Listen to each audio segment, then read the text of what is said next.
Belthara road जिला बने, पहली बात। दूसरी बात, वहाँ पर एक अस्पताल बने, 100 बेड का बने, नहीं हो तो मैं 50 बेड का मांगा हूँ, वही बने। वहाँ बने ट्रामा सेंटर खुले, वहाँ एक टेक्निकल इंस्टीट्यूट खुले। जब विधायक बने आप तो लगा कि मतलब फिर तो गठबंधन हो जाएगा भाजपा से, सत्ता में आने से सुभाषपा को फायदा हुआ? बेलथरा रोड से मुख्यालय जो है 60-65 किलोमीटर दूर बलिया है, वहाँ से मऊ भी 60 किलोमीटर है। उस समय एक भ्रांति फैलाई जा रही थी कि ये बाहर से आए हैं और यहाँ पर आएंगे। मैं किसी अधिकारी को वहाँ फ़ोन करता हूँ, थाने को फ़ोन करता हूँ, डीएम से बात करता हूँ, उनकी बातचीत में, उनकी टोन में, सब में बदलाव आया है। बड़ी गरीबी और बड़ी अभाव में मैंने अपनी ज़िंदगी जिए। 10-10 किलोमीटर दूर स्कूल था, वहाँ पैदल जाकर शिक्षा ग्रहण की। छुआछूत का बोलबाला था, तो पीक पे था ऐसा? बिल्कुल पीक पर था। हम लोग टाट पट्टी पर बैठकर ही पढ़ते थे। 77-78 में ही करीब मानवर कांसीराम जी से संपर्क हो गया और 78 में हमने बामसेव ज्वाइन कर लिया। आजमगढ़ एक तरह से बामसेव का एक अड्डा बन गया था। उसमें मायावती जी को ही नाम लेने में कोई गुरेज नहीं है। उन्होंने उस समाज के प्रति जो उनको करना चाहिए था, जैसे टिकट देना चाहिए, उनकी भागीदारी बढ़ानी चाहिए थी विधानसभाओं में, लोकसभा में, ये नहीं दिया उन्होंने। जब क्षेत्र चुनने का नंबर आया तो मैंने बेलथरा रोड को प्राप्त किया। नमस्कार, मेरा नाम अभय है और आज हमारे मेहमान हैं विधायक हंसुराम जी। बेलथरा रोड के विधायक, अंबेडकर को मानते हैं, कांसीराम के साथ उन्होंने काम किया और आज राजभर के सहयोगी हैं। उनकी कहानी क्या रही है, वो विधायक कैसे बने और बेलथरा रोड में आज जो भी काम वो कर रहे हैं उनके बारे में पूरी जानकारी हम लेंगे, उनकी पूरी कहानी देखेंगे। विधायक जी बहुत बहुत धन्यवाद और स्वागत है आपका हमारे चैनल पर। धन्यवाद अभय जी। कैसा रहा आज का दिन? बहुत अच्छा था। आज मैं विधानसभा में थे, चल रही थी। विधानसभा में भी काफ़ी शोर शराबा रहा, कुछ मुद्दे ऐसे छाए रहे जिससे विपक्ष और सत्ता पक्ष दोनों में तीखी नोकझोंक भी हुई। फिलहाल सब कुछ ठीक है। अभी तो आप सत्ता पक्ष की तरफ से हैं? फिलहाल इस समय हम लोग सत्ता पक्ष में हैं और सरकार के साथ हैं। जब विधायक बने आप तो लगा कि मतलब फिर तो गठबंधन हो जाएगा भाजपा से? नहीं, ऐसा तो नहीं सोच के। उस समय जब गठबंधन था सुभाषपा का समाजवादी पार्टी से, हम लोग उसी प्रत्याशी उसी समय चुनाव जब लड़े तो ऐसा नहीं सोचे थे कि हाँ हमको सब। मैं पोस्ट ग्रेजुएशन मेरा जो है पॉलिटिकल साइंस से हुआ है, इसलिए पॉलिटिक्स में मैं कार्ल मार्क्स को भी काफ़ी पढ़ा है। आधुनिक युग के जनक मैकियावेली को कहा जाता है, उनको भी मैंने पढ़ा है। इसके साथ साथ मैं बाबा साहब डॉक्टर भीमराव अंबेडकर, कांसीराम की बिल्कुल आया। सुभाषपा को फायदा ये आया कि हमारे नेता मंत्री बने।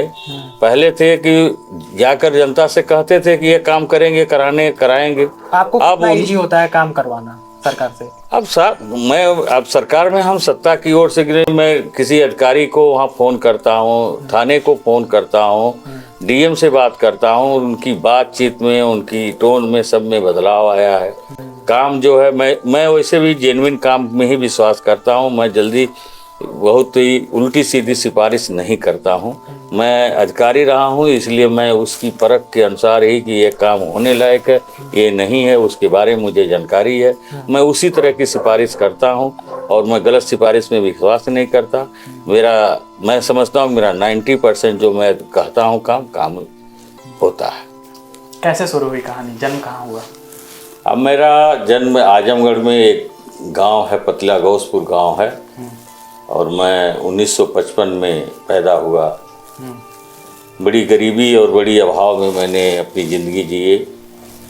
माँ बाप के पास कोई आय का साधन नहीं था, छोटी गृहस्थी थी। किसानी के बल पर, मजदूरी के बल पर उन्होंने मुझे पाला पोसा। मैं अकेला था। स्कूल से पढ़ाई हुई, पैदल जाते थे। 10-10 किलोमीटर दूर स्कूल था, वहाँ पैदल जाकर शिक्षा ग्रहण किए। पोस्ट ग्रेजुएशन भी वहीं गांधी। पिताजी क्या करते थे? पिताजी किसान थे, मजदूर थे। मजदूरी करके ही उन्होंने हम लोगों को पाला पोसा था। मैं अपने माता पिता का अकेला पुत्र था। मेरे 4 बहनें थी। उस समय जब हम लोग पढ़े तो उस समय नहीं लगता था कि हम लोग कहीं सरकारी जॉब में भी आ पाएंगे, क्योंकि पढ़ाई लिखाई का स्तर जो था बहुत ही लो था। घर में ढेबरी लगा कर जला कर हम लोग पढ़ते थे। प्राइमरी स्कूल में पढ़े, वहाँ पर भी हमें अभाव भी ज़िंदगी जीनी पड़ी। फिलहाल जो भी हुआ अच्छा हुआ। आप पिछड़े वर्ग से आते हैं? मैं अनुसूचित जाति से आता हूँ। दलित परिवार में जन्मा हुआ। क्या स्थिति थी उस समय? स्कूल में आप जाते थे तो क्या देखते थे आप? अब स्कूल में ज़्यादा उस समय भी छुआछूत का बोलबाला था। तो पीक पे था ऐसा? बिल्कुल पीक पर था। हम लोग टाट पट्टी पर बैठ कर ही पढ़ते थे। उस समय ऐसा बहुत वातावरण नहीं था कि बिल्कुल हमारे बगल में कोई नहीं बैठता था, लेकिन दूरी बनाकर हम लोग बैठते थे। टाट पट्टी थी, उसी बैठते थे। मेज की कोई व्यवस्था नहीं थी, और वहीं से अपना जीवन सफर शुरू हुआ था। इसके बाद गोरखपुर से आपका जुड़ाव रहा है। गोरखपुर की क्या कहानी है? ऐसा कि मैं जब नौकरी में आया, 77 में मैं नौकरी में आ गया था। 1977 में मैं नौकरी में आया, पोस्ट ऑफिस में मैंने शुरू किया था। उसके बाद मैं 1980 में मेरा सिलेक्शन जो है एक लैंग्वेज इंस्ट्रक्टर के रूप में मेरा ITI में सिलेक्शन हुआ। अब मेरी पोस्टिंग लखीमपुर खीरी हुई थी, वहाँ से गोरखपुर ट्रांसफ़र हुआ। उसके पहले आपने आजमगढ़ से B.Ed किया, उसके बाद फिर गोरखपुर विश्वविद्यालय से आपने MA इन सोशोलॉजी किया। जी, मैं एक गांधी इंटर कॉलेज मालटारी, वहीं से इंटर और वहीं से ग्रेजुएशन गांधी महाविद्यालय से मैंने किया, और करने के बाद वहीं से मैंने B.Ed की भी पढ़ाई की। मैं B.Ed करने के बाद आगे नहीं पढ़ सका। संजोग से मेरी 77 में मैंने B.Ed किया, और उसी समय मेरी नौकरी लग गई। 77 में ही मैंने लखीमपुर खीरी में मेरी फर्स्ट पोस्टिंग हुई थी। मैं 15 दिसंबर 1977 को मैं वहाँ पर एक सामान्य क्लर्क के रूप में ज्वाइन किया, और ज्वाइन करने के बाद मैं फिर 78 में मैं ट्रांसफ़र होकर गोरखपुर आ गया। गोरखपुर आने से वहाँ जब रहने लगा तो मुझे थोड़ा गोरखपुर के प्रति लगाव बढ़ा, और फिर मैं वहीं का वासी होकर रह गया। क्या अच्छा लगता है गोरखपुर का? गोरखपुर जब मैं रहा तो मेरे रिश्ते कुछ वहीं हो गए, गोरखपुर के आसपास हो गए। दूसरी बात है, वहाँ के लोग मुझे भाए। हालांकि बहुत कुछ किंवदंतियाँ थीं उस समय कि यहाँ पर अपराधियों का और ऐसे का बोलबाला है, लेकिन मुझे कुछ ऐसा नहीं लगा। आपने आवाज़ भी महादेव झारखंडी की तरफ? जी, मैं वहाँ पर मकान बाद में एक छोटा सा प्लाट लेकर बनवा लिया, और वहीं पर मेरा परिवार और हम लोग निवास करते हैं। क्या स्थिति थी जब आप गोरखपुर पहुँचे? गोरखपुर जब गया तो गोरखपुर बहुत कुछ नहीं था उस समय। स्वर्गीय वीर बहादुर सिंह मुख्यमंत्री बने, उसके बाद वहाँ का बहुत कायाकल्प हुआ।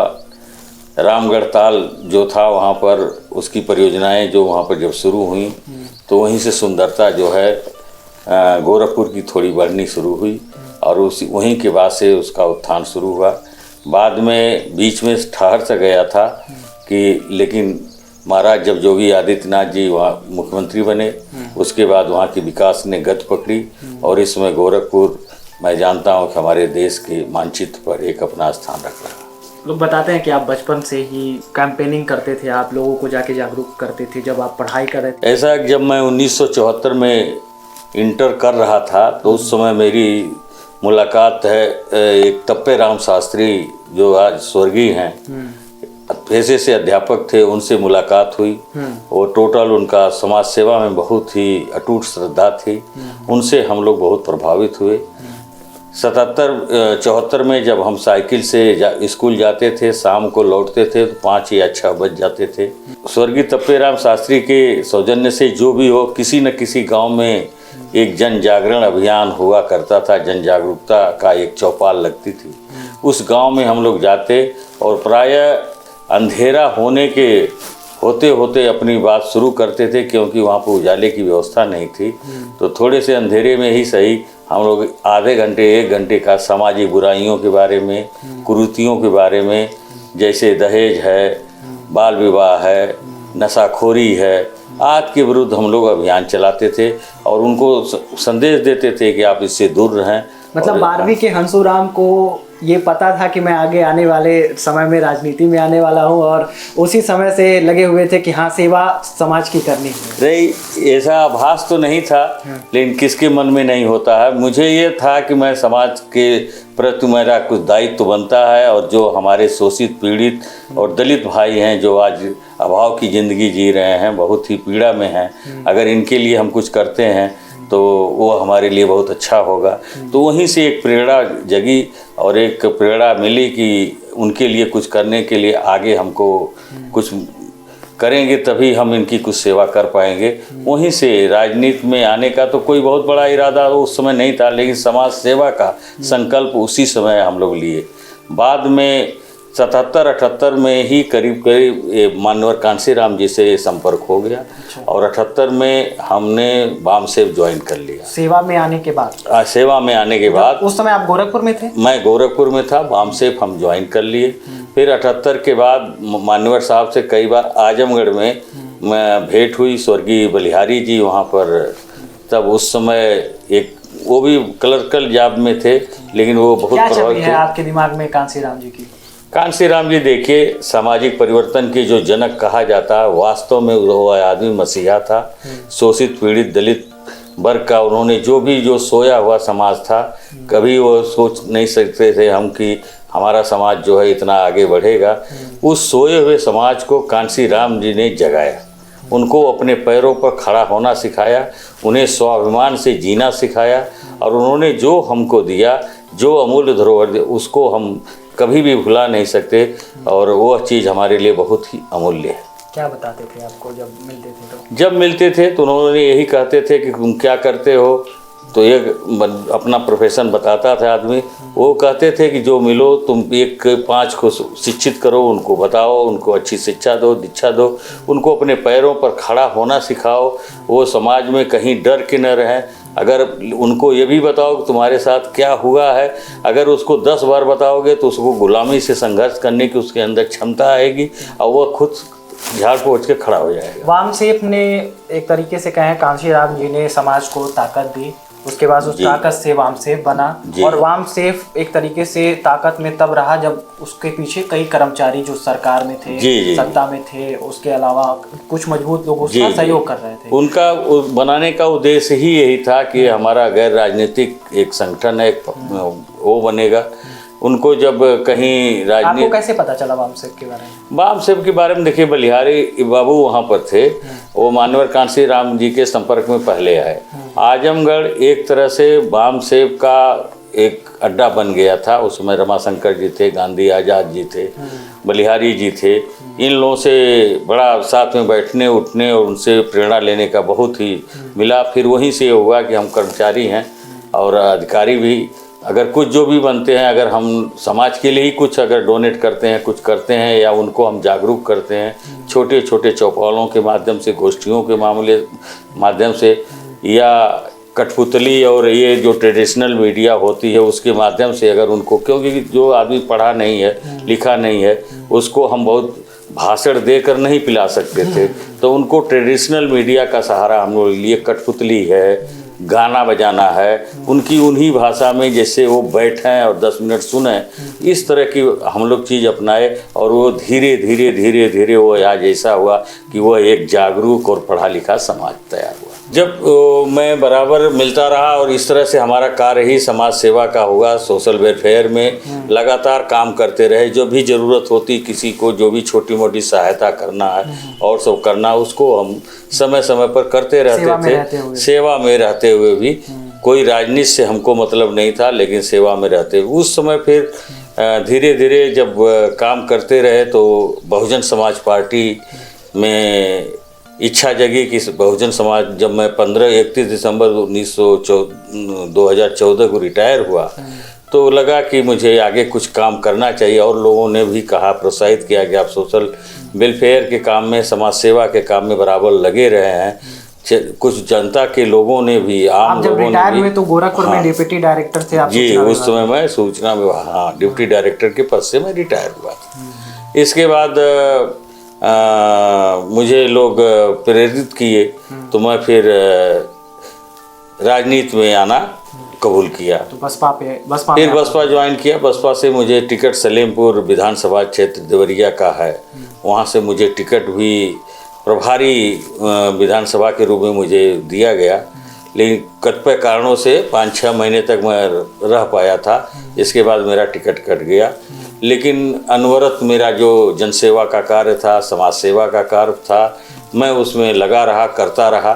फिर जाकर मुझे 22 में मैं पुनः, उसके बाद मैंने एक आरपीआई पार्टी थी, रिपब्लिकन पार्टी ऑफ इंडिया, जो बाबा साहब डॉक्टर भीमराव अंबेडकर जी ने उस समय अपने जीवन काल में बनाई थी, उसके 58वें गुट में मैं शामिल हो गया। और शामिल होने के बाद उसकी सदस्यता ली थी। उसमें मैं प्रदेश संगठन मंत्री के रूप में काम किया, मंडल अध्यक्ष भी बनाया गया, उसमें काम किया। गोरखपुर मंडल के आप जी, बहुत दिनों तक तो फिलहाल मैं नहीं उसमें रहा, लेकिन इसके बाद मैंने सुहेलदेव भारतीय समाज पार्टी की सदस्यता ग्रहण की और उसी पार्टी से 22 में मैं चुनाव बेलथरा रोड बलिया से लड़ा और मुझे सफलता मिली और मैं आज विधायक हूँ।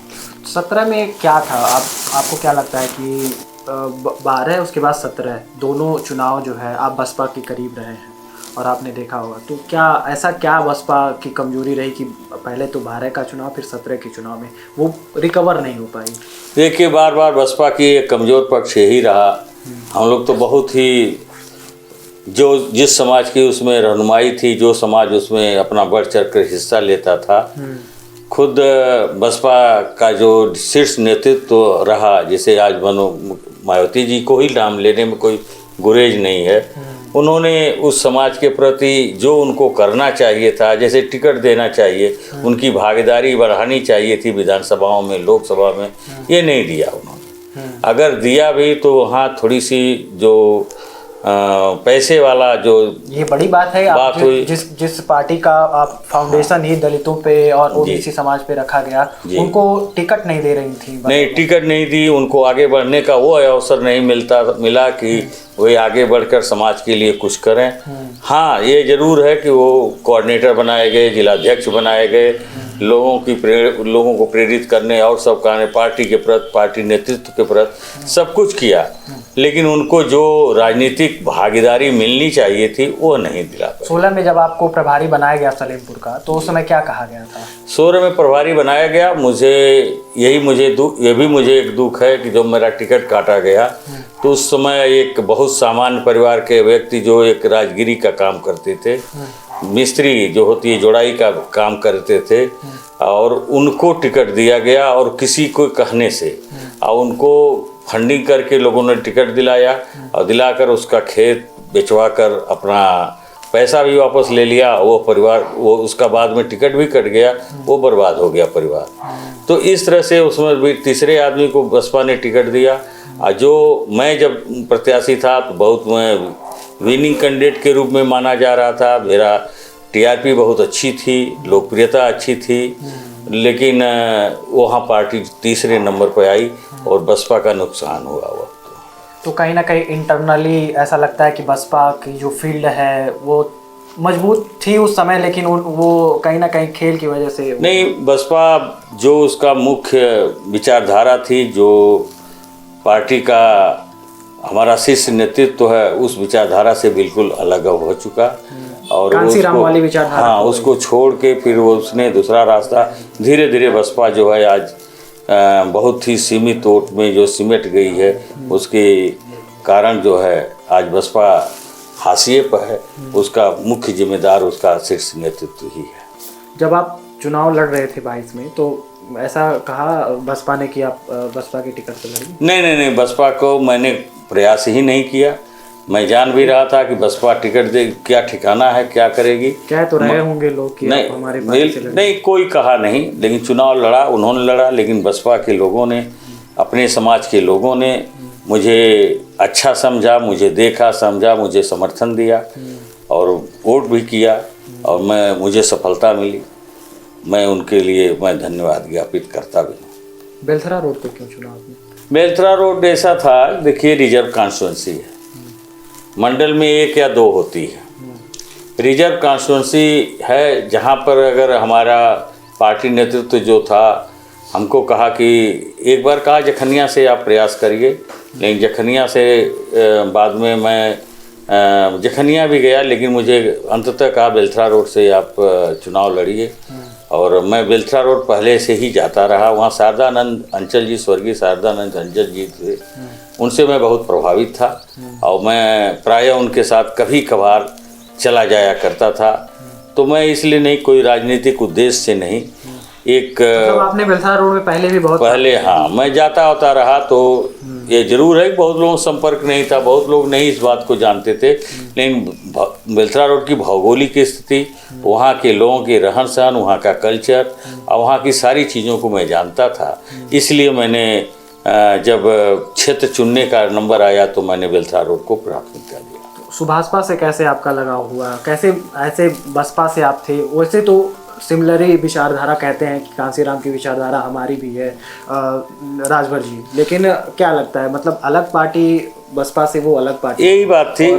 पार्टी हमारे नेता जो हैं समाज के शोषित पीड़ित दलित गांव गरीब किसान महिलाओं की बात करते हैं, और ये सब बातें मैंने बराबर जब हम लोग सुने तो मेरे साथियों ने भी मुझे सलाह दिया कि ओम प्रकाश राजभर जी गांव गरीब शोषित पीड़ित दलित और पिछड़ों की बात कर रहे हैं। तो मैंने देखा कि वहाँ जाकर मुझे बहुत कुछ करने का अवसर मिलेगा, तो मैंने सुभाषपा पार्टी ज्वाइन कर लिया 22 में। और मुझे फिर टिकट भी उस पार्टी ने वहाँ पर दिया। मैं अपने नेता का आभारी हूँ, उन्होंने मुझे वहाँ से चुनाव लड़ाया और मैं वहाँ से चुनाव भी जीता। आज उनके साथ विधायक हूँ। सेवा में रहने के साथ आपके पास जो पढ़ाई है, जो और सारी चीज़ें हैं, आपका जो अनुभव रहा है, उसके हिसाब से तो आप कहीं से भी लड़ते तो पार्टियां सहयोग करती। लेकिन सबसे बड़ा सवाल ये भी उठता है कि बेलथरा रोड सुभाषपा के खाते में गया और उसके बाद फिर आपको जो टिकट मिला उसके पीछे की कहानी कुछ और थी। क्या लगता है आपको सुभाषपा ने क्यों टिकट दिया? देखिए, सुभाषपा को एक अच्छा नेतृत्व चाहिए था कि जो बेलथरा रोड का करे। वहाँ पर चूँकि रिजर्व कॉन्स्टिट्यूंसी है, अनुसूचित जात का ही प्रत्याशी लड़ सकता था। मैं अधिकारी वर्ग से गया था, उन्होंने मेरे पृष्ठभूमि को देखा, ये समाज सेवा और जन आकांक्षाओं से जुड़े हुए संवेदनशीलता के साथ काम करने वाले अधिकारी हैं रहे हैं। तो ये क्षेत्र में उसी भावना से और उसी जिम्मेदारी के साथ जब काम करेंगे। क्या बात हुई राजभर जी से? राजभर जी ने बिल्कुल साफ बात थी कि आप जाइए चुनाव लड़िए। हाँ, जाइए चुनाव लड़िए। और भाई मंच पे जो दिखते हैं वही वैसे ही अपने विधायकों से और नहीं बिल्कुल बहुत इजी गोइंग बात करते हैं। ये बहुत अच्छा उनका लगता है। और बहुत कोई बात हो कि जा महाराज कोनो बात यहाँ से नहीं, बहुत सरलता के साथ बात करते हैं। उनकी जितनी तारीफ किया जाए वो कम है। और लेकिन मैं और सबका सपोर्ट नहीं करता कि उनका सारे लोग पार्टी में कुछ हैं, कुछ उसमें विसंगतियां हैं। वो विसंगतियां अगर दूर हो जाएंगी तो बहुत अच्छी पार्टी वो ग्रो करेगी, आगे बढ़ने का उसमें काफ़ी अवसर है। लेकिन एक कुशल राजनीतिज्ञ हैं। हाँ, जो एक नेता में जो चाहिए जो गुण होते हैं। मैं कार्ल मार्क्स को, मैं पॉलिटिकल साइंस का विद्यार्थी रहा हूँ। मैं पोस्ट ग्रेजुएशन मेरा जो है पॉलिटिकल साइंस से हुआ है, इसलिए पॉलिटिक्स में मैं कार्ल मार्क्स को भी काफ़ी पढ़ा है। आधुनिक युग के जनक मैकियावेली को कहा जाता है, उनको भी मैंने पढ़ा है। इसके साथ साथ मैं बाबा साहब डॉक्टर भीमराव अंबेडकर, कांसीराम जी के विचारों से प्रभावित हूँ। तो बाबा साहब डॉक्टर भीमराव अंबेडकर की बातों को और उनकी विचारधारा को समझकर ये सब बातों को सब कुछ देखा जाता है तो निश्चय ही उसमें ओम प्रकाश राजभर उससे काफ़ी कुछ करीब दिखाई देते हैं। इसलिए मैंने उनको उस पार्टी को ज्वाइन करना पसंद किया। कैसा रहा 2022 का चुनाव? 2022 का चुनाव बहुत ही आनंददायक था। जब मुझे टिकट बहुत विलम्ब से मिला और जाते ही मुझे चुनाव लड़ने के लिए एकदम बिल्कुल जैसे युद्ध स्तर पर मैं लग गया। 20-22 दिन का चुनाव था और वास्तव में मैं सवेरे 6 बजे 6:30 बजे तैयार होकर आप अपनी बहुत सारी बातें बता भी नहीं पाए लोगों। निकल जाता था और मैं 12 बज जाते थे, 1 बज जाते थे, फिर आता था लौटकर। मैं कभी नहीं सोचा था कि अधिकारी के समय जब था तब इस तरह से मुझे कुछ करना पड़ेगा, लेकिन उस समय मुझे कहीं भी थकान नहीं मालूम होती थी और कहीं भी नहीं, लेकिन लोगों के बीच जब जाता था उनके हौसले को देखकर और जो उन्होंने मेरा हौसला बढ़ाते थे, मैं उससे बहुत प्रभावित हुआ। और मैं चुनाव उस समय मुझे लगा कि मैं नहीं लड़ रहा हूँ, मेरी जनता लड़ रही है और जनता ने पूरा मेरा साथ दिया। और उन्होंने सोचा कि एक अधिकारी वर्ग से आए हैं, ये क्षेत्र के विकास के लिए करेंगे, तो मैंने भी ये संकल्प लिया है कि जो उन्होंने मुझे जिता कर ये सम्मान और गौरव मुझे जो दिया है, उसे मुझे एक ऋण के रूप में लेकर एक कर्जा है, उसको पूरी जिम्मेदारी से उसकी भरपाई करनी चाहिए। और इसी से मैं इस क्षेत्र के विकास के लिए जनता की सेवा कर रहा हूं और लगातार लगा हूं कि ये क्षेत्र जो है एक विकसित विधानसभा बने और देश के पटल पर उसका नाम बना रहे। आप जिला बनाने की बात कर रहे हैं, आपने लेटर भी लिख दिया। ऐसा है कि देखिए, बेलथरा रोड की कुछ दुश्वारियां हैं। बेलथरा रोड से मुख्यालय जो है 60-65 किलोमीटर दूर बलिया है, वहाँ से मऊ भी 60 किलोमीटर है। सबसे बड़ी वहाँ पर स्वास्थ्य और चिकित्सा की सबसे बड़ी समस्या है। वहाँ पर ऐसे जो भी इमरजेंसी कॉल आता है, किसी को हार्ट अटैक होता है या कोई गंभीर कोई चीज़ बीमारी होती है तो उसको बाहर जाना पड़ता है। हार्ट अटैक की स्थिति में भी जब वो एक CSC वहाँ पर बेलथरा रोड कार्य करती है, वहाँ पर वो जाता तो उसको बलिया रेफ़र किया जाता है और बलिया रेफ़र जाते ही बलिया से उसे मऊ, लखनऊ या बनारस या गोरखपुर रेफ़र कर दिया जाता है। इससे इस दौरान उसकी 3 से 4 घंटे का समय उसका व्यर्थ कर जाता है और उसमें हमारे साथ देखते हैं कि असमय मृत्यु होती है। जो उसको इलाज की जब ज़रूरत होती है कि उसको त्वरित सहायता मिले, उसको इलाज नहीं मिल पाती है। तो यह बहुत बड़ी एक समस्या है कि वहाँ पर स्वास्थ्य और चिकित्सा। पिछले सेशन में आपने इसको लेकर सवाल किया था जी, मैं सेशन में उठाया, हालांकि उसका सकारात्मक मुझे सरकार ने वो दिया है। एक 50 बेड का अस्पताल नगरा में उसने बनाया है, सरकार ने बनाया मेरे कहने के बाद, उठाने के बाद। और एक भीमपुरा में CSC का निर्माण किया है, वो निर्माण होना है, उसके लिए स्वीकृति आई है। ज़मीन की तलाश है, ज़मीन मिलते ही वो शुरू हो जाएगी। फिर भी मैंने अभी मुख्यमंत्री जी से मिलकर मैं 100 बेड का एक ट्रामा सेंटर खोलने के लिए और CSC की क्षमता बढ़ाकर वहाँ 50 बेड का एक अब की बार भी नियम 301 में दिया है कि 50 बेड का एक हॉस्पिटल जो है मानो वहाँ पर और उसका विस्तार किया जाए, वहाँ बनाया जाए, ताकि कुछ लोगों को जो भी हो इमरजेंसी की जो केसें आती हैं उनको फौरी राहत हो। मैंने देखा कि यहाँ की भौगोलिक स्थिति इस तरह की है कि जिससे जनमानस में काफ़ी असुविधा की सामना करना पड़ रहा है। क्षेत्र में अगर इंफ्रास्ट्रक्चर का पूरा विकास कर दिया जाए तो यहाँ पर बेलथरा रोड को ज़िला बनाने से क्षेत्र का भी विकास होगा, बेलथरा रोड का विकास होगा, जनमानस को काफ़ी लाभ इसका होगा। जो असमय मृत्यु हो रही हैं, अगर वहाँ अस्पताल खुलते हैं, शिक्षा संस्थान खुलते हैं, टेक्निकल इंस्टीट्यूट खुलते हैं तो उसका लाभ आम जनता को मिलेगा। बेलथरा रोड में बहुत सारा काम करना बाकी है, बहुत कुछ बाकी है, बहुत कुछ बाकी, कुछ हुआ नहीं है, पहले हुआ नहीं है। वहाँ एक टेक्निकल कॉलेज नहीं है। आपने कई सारी सड़कें बनवाई हैं। सड़कें देखिए, मैं लगातार 2000 मैं 22 की बात करूं, 22 के पहले 21-22 में मात्र 7 सड़कें PWD से बनवाई गई। लेकिन वहीं पर मैं जब 22-23 में मेरे समय में 64 रोडें बनाई गई, 23-24 में 164-65 करीब रोड बनाई गई। अभी भी आलोच्य वर्ष में जो चल रहा है 29 सड़कों की स्वीकृति जा चुकी है, शेष प्रतीक्षा में है। वो भी स्वीकृतियाँ अगर जाएंगी तो हमारी करीब करीब 100 से ऊपर और सड़कें फिर स्वीकृतियाँ जाएंगी तो वो हमारी बनेगी। आप जब बेलथरा रोड जाते हैं, जनता से मिलते हैं, तो क्या फीडबैक मिलता है आपको? जनता मेरे कार्यों से खुश है, संतुष्ट है। कभी ऐसा कोई ऐसा रास्ते में मिल गया हो कि हाँ बाबू बहुत बढ़िया काम? नहीं, लोगों को अब लोग ये बात कहते हैं, उस समय एक भ्रांति फैलाई जा रही थी कि ये बाहर से आए हैं और यहाँ पर आएंगे और बस जीत के चुनाव चले जाएंगे, यहाँ कभी दिखाई नहीं देंगे, लोगों को अपने प्रतिनिधि खोजना पड़ेगा।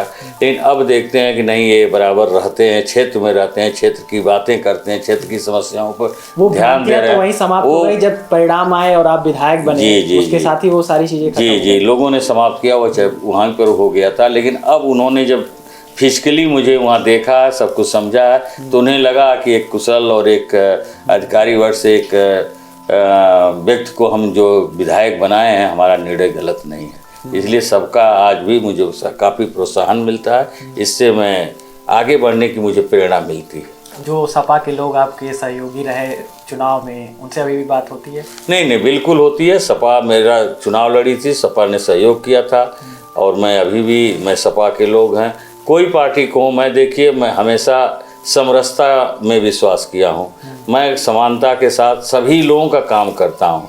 समाजवादी पार्टी के लोग आते हैं, उसी भाव से उनका काम करता हूँ। आपने एक पब्लिक स्पीच में ये कहा भी कि मैं अब विधायक बन गया हूँ और मैं सभी के लिए काम करूँगा। बिल्कुल मेरा एक उद्देश्य है कि हर गांव में मैं एक पत्थर, मेरा नेम प्लेट जरूर लगे, ताकि लोगों को मालूम हो कि हर गांव के लोगों ने मुझे वोट दिया या नहीं दिया, इससे मुझे मतलब नहीं, लेकिन मैं विधायक हूं, तो आज सबका विधायक हूं, तो हर गांव में कुछ न कुछ जरूर मेरा कार्य हो और वहाँ मेरा नेम प्लेट हो। यही को मैं अपना एक सफलता का मूल आधार मानता हूँ। क्या बेलथरा रोड के लिए और क्या प्लान है आपका? बेलथरा रोड जिला बने, पहली बात। दूसरी बात, वहाँ पर एक अस्पताल बने, 100 बेड का बने, नहीं हो तो मैं 50 बेड का मांगा हूँ, वही बने। वहाँ बने, ट्रामा सेंटर खुले, वहाँ एक टेक्निकल इंस्टीट्यूट खुले। मैं यह चाहता हूँ कि वो खुले और लोग इससे काफ़ी क्षेत्र का विकास इससे होगा और वहाँ की जनमानस में खुशी और प्रसन्नता आएगी। आखिरी में आप क्या कहना चाहेंगे जो बेलथरा रोड की जनता है, और आने वाले समय में जो आपके प्लान उनके सहयोग से होने वाले हैं, उनको क्या मैसेज देंगे?